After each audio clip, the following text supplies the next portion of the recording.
Hello dear students, आज का हमारा वीडियो आपके लिए बहुत ही बेनिफिशियल होने वाला है, खास करके 10th और 12th के स्टूडेंट्स के लिए, क्योंकि इस वीडियो में हम आपको बताएंगे कि किसी भी क्वेश्चन का आंसर कैसे बनाते हैं।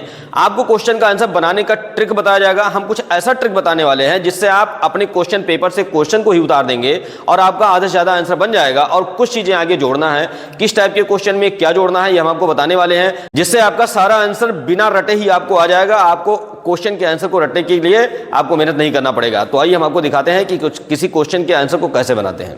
तो आते हैं इस व्हाट वाले क्वेश्चन पर। अबाउट व्हाट, हमने बताया था कि व्हाट वाले क्वेश्चन कई प्रकार के होते हैं, जैसा कि यहाँ 1 2 3 4 एग्जाम्पल हमने दिया है। तो यहाँ हम आपको बताना चाहेंगे कि व्हाट वाले क्वेश्चन ऐसा होता है, जैसा कि हमने यहाँ बताया था कि जब हम वर्ब से पूछते हैं, वर्ब से जब हम पूछते हैं ऑब्जेक्ट के लिए क्या, उसे बताया गया था कि जब वर्ब से पूछते हैं क्या, जो आंसर मिलता है वो ऑब्जेक्ट वन होता है। मतलब कि व्हाट से कोई क्वेश्चन पूछा गया तो इसका मतलब ये है कि उसमें ऑब्जेक्ट वन आपका मिसिंग है। तो इसका आंसर देने के लिए क्या करते हैं कि क्वेश्चन का अफर्मेटिव बनाएंगे, जैसा कि लास्ट वीडियो में हमने बताया। अफर्मेटिव बनाते हुए जहाँ वर्ब होता है, वर्ब के बाद ही ऑब्जेक्ट लिखा जाता है। तो जो ऑब्जेक्ट उसमें मिसिंग है, इस ऑब्जेक्ट को आप मिसिंग वाले को लिख देंगे और बाकी क्वेश्चन का अफर्मेटिव ही रह जाएगा। क्वेश्चन मार्क हटा के फुल स्टॉप लगा देंगे, जैसा कि यहाँ है। यहाँ पूछा गया कि what did Lencho call, call क्या बुलाया।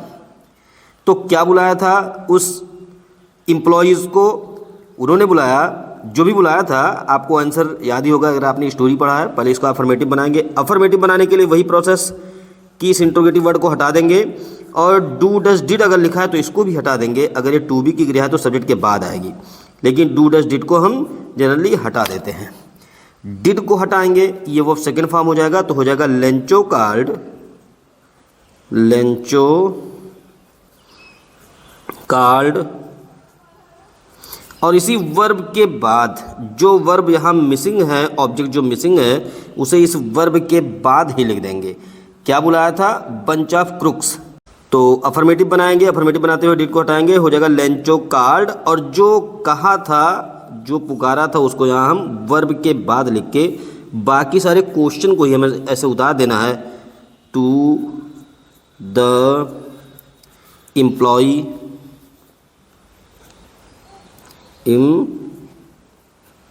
एम्प्लॉयज ऑफ पोस्ट ऑफिस,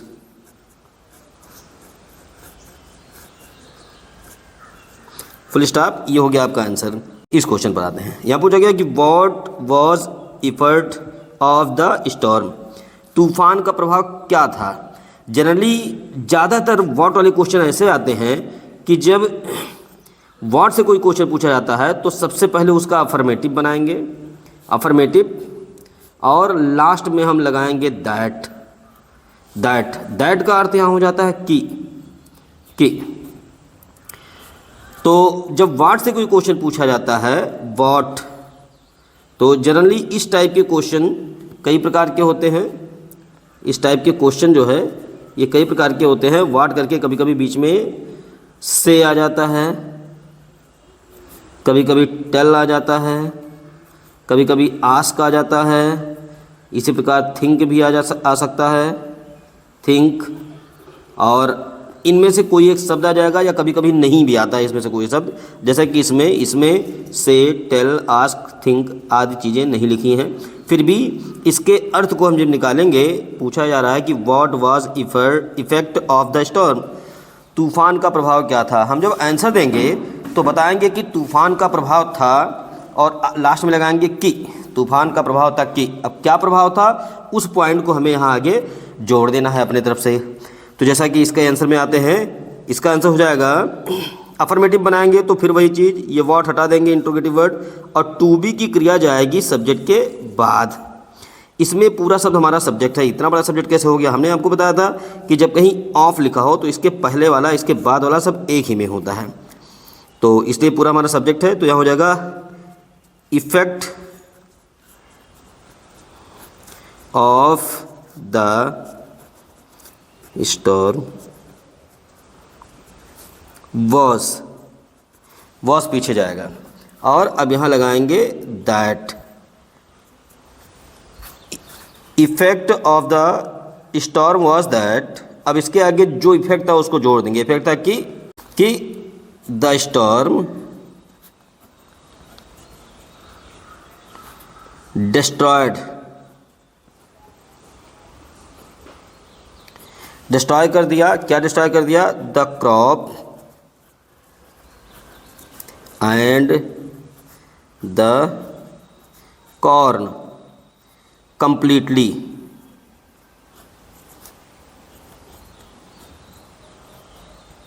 ये effect of the storm was that the storm destroyed the crop and corn completely, मतलब कि तूफान ने फसल और अनाज को पूर्ण रूप से नष्ट कर दिया। ये था उसका प्रभाव। अगर से टेल आस्क या थिंक लिखा हो तब भी कंडीशन यही है कि अफर्मेटिव बना के दैट लगाएंगे, फिर आगे की चीज़ें हम जोड़ देंगे। नेक्स्ट कि व्हाट से पूछा जाता है, व्हाट, और कभी कभी आगे चल के डू लिखा होता है। डू का मतलब होता है करना। डू का मतलब करना, मतलब हम जब किसी काम को करें वो डू कहलाता है। दूसरे शब्दों में हम कह सकते हैं डू हमारी क्रिया होती है, मतलब कोई ऐसा सेंटेंस व्हाट वाला क्वेश्चन जिसमें हमारी क्रिया गायब हो वो होता है जिसमें डू लगा हो। तो ऐसे क्वेश्चन का आंसर देने के लिए हम क्या करेंगे? सबसे पहले अफर्मेटिव बनाएंगे और आगे चल के जहाँ पर डू लिखा था वहीं पर जो वर्ब मिसिंग है, वी फॉर वर्ब जो मिसिंग है, उस वर्ब को लिख के बाकी सारे क्वेश्चन को हमें ऐसे सेम टू सेम यहाँ पर उतार देना है। जैसे यहाँ what did he do on Sunday, उसने संडे को क्या किया। अब देखिए यहाँ डू आ गया। एक तो ये डिड आया जो कि एज अ टू बी की क्रिया है, हेल्पिंग वर्ब है, तो इसको पहले अफर्मेटिव बनाएंगे। अफर्मेटिव बनाते हुए डू के स्थान पे वर्ब को हमको लिखना है। तो इसका अफर्मेटिव बनाएंगे व्हाट, और ये डिड ये दोनों हट जाएगा। डिड हटेगा, जो एक क्रिया आएगी ये सेकंड फॉर्म में आएगी, मतलब जो वर्ब यहाँ मिसिंग है उस वर्ब का मैं सेकंड फॉर्म लिखूंगा। सब्जेक्ट हो जाएगा ही। अब क्या किया संडे को उसने क्या किया था, इसी डू के स्थान पे लिखना है। उसने क्या किया था? रोट किया था, लिखा था। Wrote the letter to God, उसने गॉड को जो है लेटर लिखा था, और बाकी चीज़ों को ऐसे यहाँ आगे सेम टू सेम यहाँ पर डिक्टो उतार देना है। ये ही wrote the letter to God, ये उसने क्या था? डू के स्थान पे हमें इसे सेम टू सेम उतार के बाकी चीज़ें हमें आगे इसे लिख देना है। एक लास्ट क्वेश्चन डू के टाइप का, क्वेश्चन नंबर 4 पर आते हैं। एक क्वेश्चन ऐसा आता है कि कभी कभी व्हाट से पूछा जाता है, व्हाट, और आगे चल के व्हेन लिखा होता है, व्हेन और आवर सेंटेंस क्वेश्चन मार्क। ऐसा कंडीशन हो तो आंसर देने के लिए हमें क्या करना पड़ता है? यहाँ पर ध्यान दीजिएगा कि जब व्हाट से क्वेश्चन पूछा जाए आगे व्हेन लिखा हो तो इस व्हेन वाले पोर्शन को जो पीछे लिखा है, इस सारे टॉपिक को हम पहले ला के लिख देते हैं आगे। मतलब व्हेन और जो सेंटेंस लिखा है ऐसा पूरा लिख देंगे।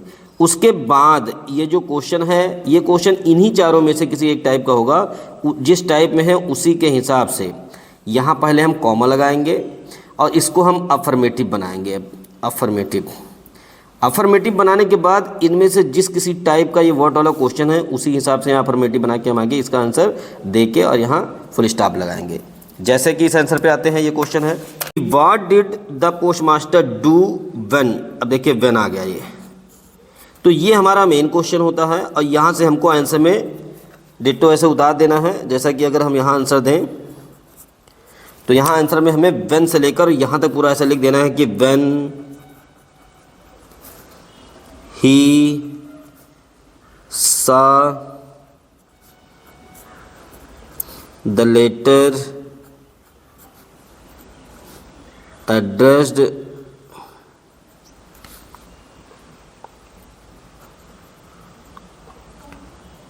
to God। ये पूरा हमारा उतर गया।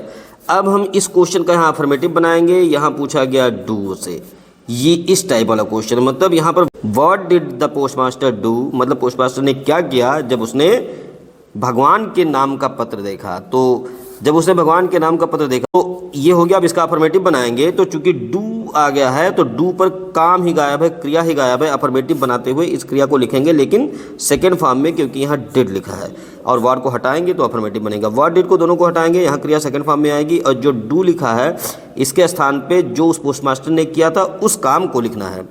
तो यहाँ आंसर आगे हो जाएगा आंसर में कि द पोस्ट मैन। अब डू के स्थान पे जो उसने किया था वो लिखना है। क्या किया था? द पोस्टमास्टर वेंट, वो गया था पोस्टमास्टर के पास, पोस्टमैन गया था, वेंट टू पोस्टमास्टर। और कैसे गया था? लाफिंग, पोस्टमास्टर लाफिंग हर्टली गया था वो। And showed, and showed him letter. ये हुआ आंसर। मतलब ये वेन वाला पोर्शन हम यहाँ से लेकर और यहाँ तक हमने लिख दिया, यहाँ कॉमा लगेगा। उसके बाद इस क्वेश्चन का अफर्मेटिव बनाएंगे। द पोस्टमास्टर आपका अफर्मेटिव हुआ। और डू के स्थान पे जो उसने किया था, क्या किया था? Went to the postmaster laughing, हंसते हुए पोस्टमास्टर के पास गया और हर्टली हंसते हुए ज़ोर ज़ोर से। And showed him the letter, और उन्हें पत्र को दिखाने के लिए गया था। ये करने आपका वो पोस्टमास्टर गया था। तो ये हो गया हमारे वाट वाले पूछे गए करीब 4 टाइप के क्वेश्चन, जिसमें इसमें हम 4-5 टाइप के एक ही में बता दिए। तो कुल मिला के करीब 8-9 प्रकार के वाट वाले क्वेश्चन के आंसर आपके हो गए। ये सेकंड पार्ट हमारा है, इसको भी आप देखकर आप हर प्रकार के क्वेश्चन के आंसर्स को आप बिना रटे ही लिखना सीख सकते हैं। तो इस पर स्टडी ध्यान से कर लीजिए ताकि आपको आंसर्स रटने ना पड़े। और ये बहुत ही इंपॉर्टेंट चैप्टर है कि अगर हमको आंसर रटना ना पड़े और हमको अपने आप सारे आंसर लिखने आ जाए तो बहुत बड़ी बात होती है। केवल इंग्लिश में ही नहीं बल्कि सभी सब्जेक्ट की बात की जा रही है। तो अगर आपको हमारा वीडियो अच्छा लगा हो तो आप हमारे वीडियो को लाइक और शेयर जरूर करिए। और अगर आपने मेरे चैनल को सब्सक्राइब नहीं किया है तो आप चैनल को सब्सक्राइब करके बेल आइकन का बटन जरूर दबाएं ताकि आगे आने वाले वीडियो के नोटिफिकेशन आपको मिलते रहे। Thank you.